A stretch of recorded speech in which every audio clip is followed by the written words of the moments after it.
সবাইকে স্বাগত। এই এলাকার নাম মহিষবাতান।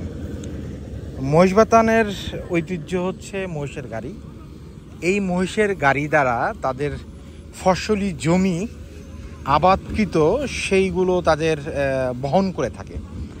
আমার সামনে যে মহিষের গাড়ি দেখছেন, এই মুহূর্তে ধান আবাদ হয়েছে এই অঞ্চলে এবং এখন বর্ষার সময়, বর্ষা অলমোস্ট এসে গেছে। আমি দেখতেছি পানি এবং আপনারাও দেখছেন পানি।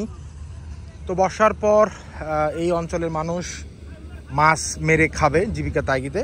তো মাছ দূর দূরান্ত থেকে এখানে মহিষটুটিয়া আছে বাজার, সেখান থেকেও নিয়ে যায়।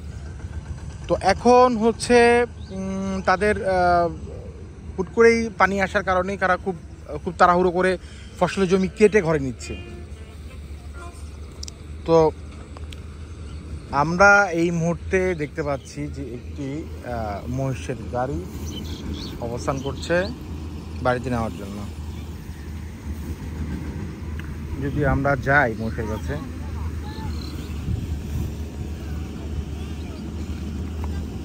গাড়ি আসতেছে কিন্তু একটা, উঠতে পারবেন, যাইতে পারবেন? এই গ্রামের ঐতিহ্য হচ্ছে মহিষবাতানের ঐতিহ্য হচ্ছে মহিষের গাড়ি। অন্য কোথাও গিয়ে আছে? আর তো নাই। মহিষের গাড়ি অন্য অন্য জেলায় চলে কিনা? এখনো চলে না? এখনো চলে।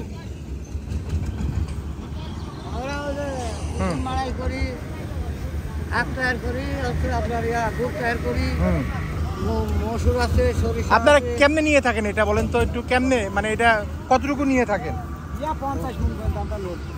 লোড দেন মানে জমি আপনার তো মহিষ, সেটা ঠিক না, বাট আপনার ধান কিভাবে নেন? আপনাদের ইনকামটা কিভাবে হয়? আটি ভাবে নেন। 100 আটি নিলে 10 আটি হচ্ছে আপনি নিবেন বহন করার জন্য। আচ্ছা, বুঝতে পারছি, ঠিক আছে, যান।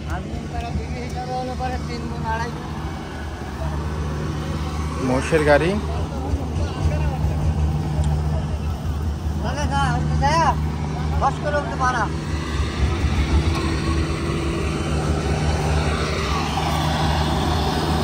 এটা হচ্ছে মানে আবাদ করবে।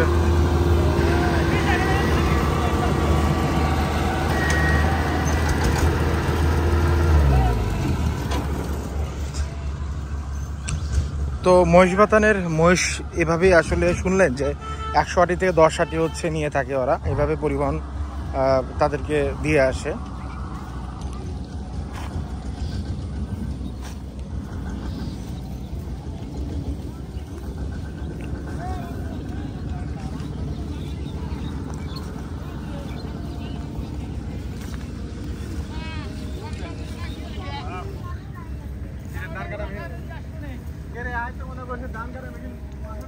খুবই কষ্ট তাদেরকে, আসলে কাদা অনেক কিছু থাকে, উঁচু জায়গা থাকে, তাদেরকে উঠতে হয় এরকম ভাবে।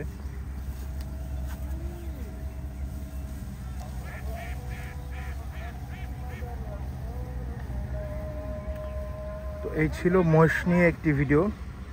সবাই ভালো থাকবেন, সুস্থ থাকবেন। আল্লাহ হাফেজ।